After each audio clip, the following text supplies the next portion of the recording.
Cage Minds, Micah Frankel, alongside a familiar face.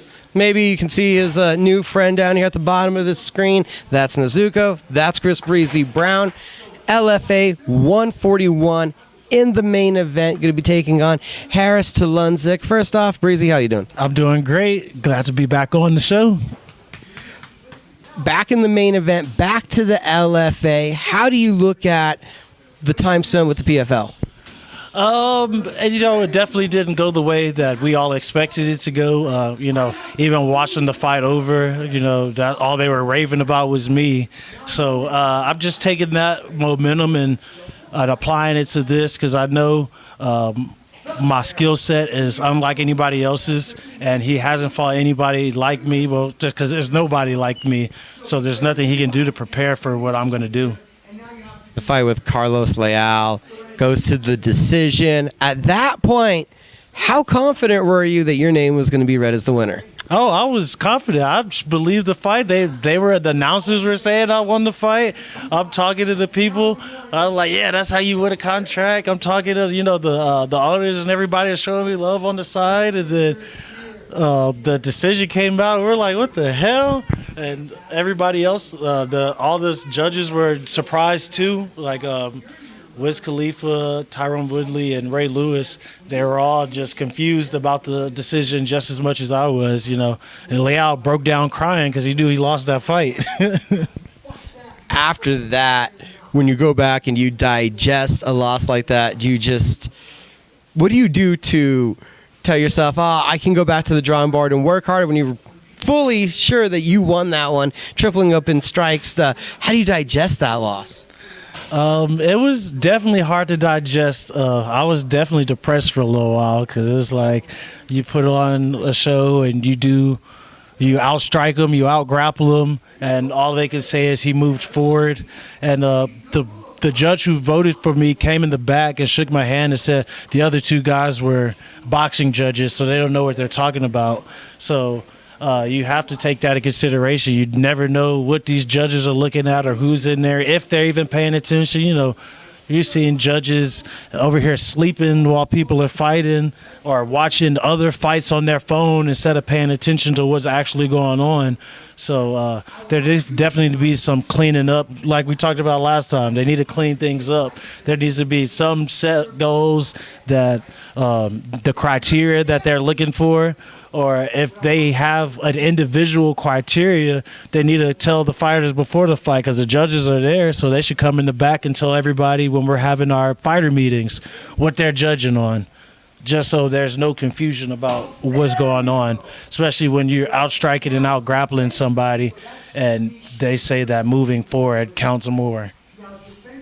Walking away from the fight, like you said, everybody was congratulating you. So have you been on standby? We haven't seen you fight since that moment. Did the PFL had you on standby? What was the career trajectory walking away from another controversial loss?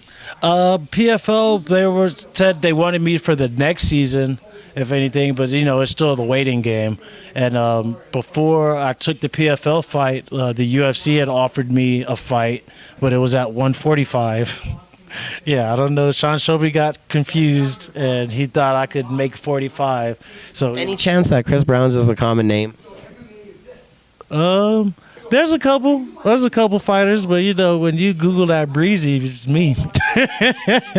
But you ain't making 45. I think because I used to fight at 55, maybe he just had in his head that maybe he could drop to 45. But just as craziness, he offered Dan Arguera the fight right after I turned it down. So that's like me and Dan are nowhere near the same size. So, but they wanted me to wait. I could have done like a short notice 185 fight, but then I'd have to sit around and wait for somebody to get injured, and who knows how long that would have taken. So I didn't. That's why I went and did the PFL fight. And now we have an opportunity back to the LFA. How long had you been looking for an opportunity outside of the PFL? I wanted to get back in it. I was kind of depressed for a little bit, so I took some time off, and then Wink was on me about my weight, because he's sick of me having to cut all this weight, because that's been a problem, starting camp at 215. So No longer doing that. I didn't go over 195 this camp, so the weight's been coming off easy. And knowing that, I could cut so much weight before, actually making it easy on myself is going to be so much better for myself. LFA 141. I'm probably going to be the first to bring it up, but I won't be the last. Vail, Colorado. This is even higher elevation than we are in Albuquerque. Are you prepared for the highest elevation you'll probably ever fight at? Yeah, I've been doing a lot of running, putting a lot of miles in, just working hard. It'll be about conserving my energy,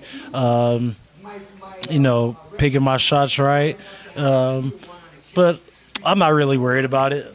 I train so hard that it shouldn't be too much of a situation. And once I get out there, I'll run the first 2 days, so I'll be somewhat adjusted to it. Harris Talundzic, 5-0. He's the young prospect. The storyline obviously is going to be now. He's the younger guy. You're the veteran, and he's the prospect looking to make a mark off of your veteran name. How wild does it feel for you to now be in this role reversal that we've been talking about from where you had been for quite a while? But this is how it's going to be. That's how we're gonna play the storyline. Right? Yeah. It feels good to be a vet. 11 fights in now. I've learned a lot and seen a lot. I don't know. He's the up and coming prospect out of Colorado, but compared to me, he's not very impressive. He's a southpaw, master that left kick. Once he gets the low kick going, you'll see the high kicks and body kicks start getting interjected into his game. He wants to take guys down and get to their back. A couple rear naked chokes on the record. What do you think of the opponent there ahead of you? Yeah, I'm a better striker and a better grappler. So it's that simple. I've watched him.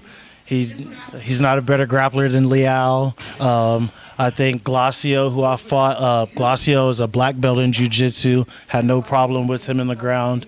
And I definitely don't think he's a black belt, so not really too worried about his his grappling. And people forget that I'm a wrestler, so just because I like to strike and kick people in the face, but at the end of the day, I do grapple and I have great takedown defense, so he's going to be struggling, and he's going to have to watch out for me hitting him while he's trying to attempt these takedowns. I feel like in his last fight, we saw some trips out of Talundzic, and I think he's going to be trying to dive in on you or intercept you when you're going for one of your kicks, when you're attempting to spin. Is that something that you could also see happening? I could see him trying to do that, but I'm a better scrambler. I've seen him scramble, like even his last fight, he was on his back and the guy was reversing and getting back on top and things like that. And I was watching it and I was calling it right when I was like, if I was in that position, I would just roll, and the guy rolls. So I've been doing this for a long time, and I've been grappling for a long time. So there's nothing new he's going to be showing me.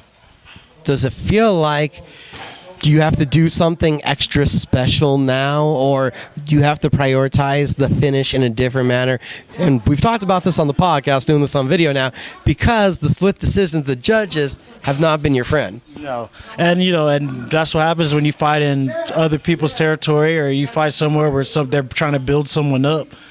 You can't leave it to the judges, so I'm definitely going for a finish. I'm not going to leave it in the judges' hands this time.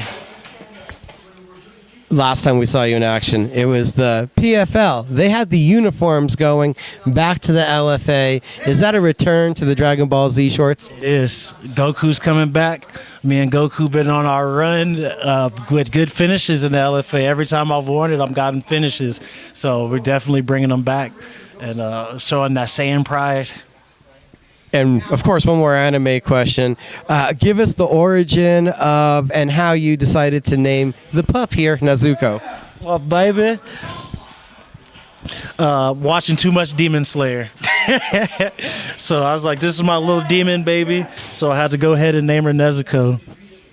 And what's going to be different out of Chris Brown, LFA 141? Compared to my last fight, my stamina would be a lot better.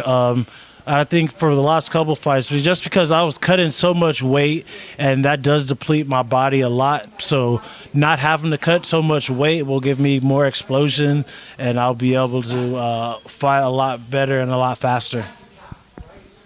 Do you feel there's a pressure now with the judges not going in your favor, with the decisions having not gone your way, and now being on the other side, we're having to again go to someone's hometown and take them on, and this is the younger prospect. Does this add more of pressure to your shoulders? Yeah, well, there's always a lot of pressure going into these fights just because, I'm on that bubble of the next level. So every time I get in the ring, there is definitely a lot of pressure. But I'm handling it well. I believe in myself and what I've been doing. And based on what I've seen, I think it's a great matchup for me. Always great getting to talk to you, Chris. Always great to be here.